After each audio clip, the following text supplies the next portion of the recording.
So this is just one family system, and it doesn't mean that all uh, social anxiety and avoidant personality falls into that pattern. But more often than not, you'll find that resistant attachment, spoiled kids are the firstborn, and socially anxious and avoidant kids are the second or the middle child.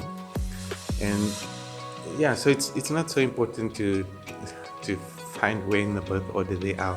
What's important is that we recognize the family dynamics and the relationship entanglement and how we are locked in to these kind of emotional schema imbalances and relational imago patterns with our parents and with our siblings. And so the healing process, I'm going to talk about my own experience, which involved confrontation and argument and not physical fighting, but like struggle and fighting for my rights. And yeah, so there are many different strands that I'm going to try to pull together to tell how I had this major shift, the really genuine shift that changed things for me. I was quite adventurous. I was fearful of people, but I was adventurous in other ways. So I would go on expeditions, hiking expeditions, and cycling expeditions, and backpacking expeditions.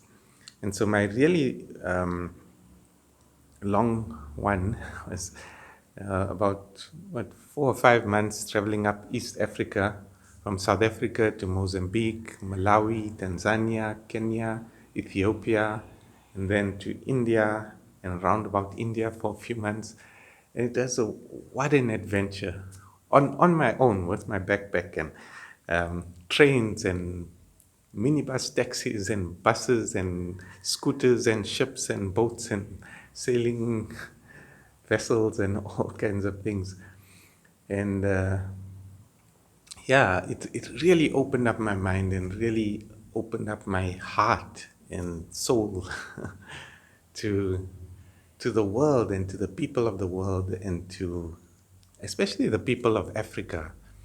And everywhere I went, I kept meeting these really kind-hearted, warm people who, like if I'm traveling in a taxi or a bus to some place and get to talking with the person next to me, like I'm, I'm arriving in this town in the middle of the night, and so I ask them about accommodation, and they ask me about where I'm from and where I'm going, and I tell them, and they're amazed, and they say, "Okay, why don't you come stay with me?"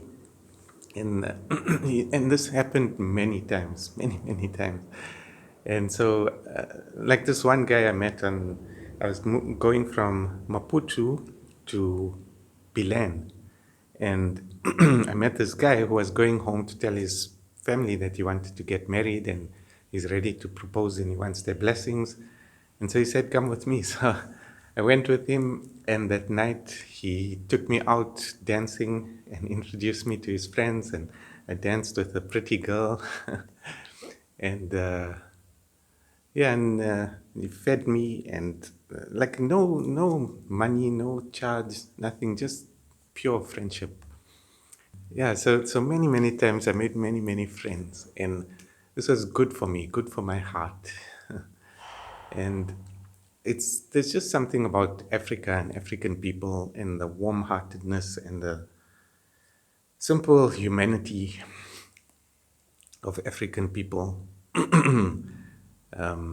Yeah, but yet when I came back from this journey, like everything looked very different. My city, my like it was completely different. And it's actually I was looking at it with new eyes, but I mean, after a short time, I was soon back in the old structure of who I am and what I am. And like when you're traveling, then you can you can experiment with yourself, and people don't know you, and baggage of the past is not there.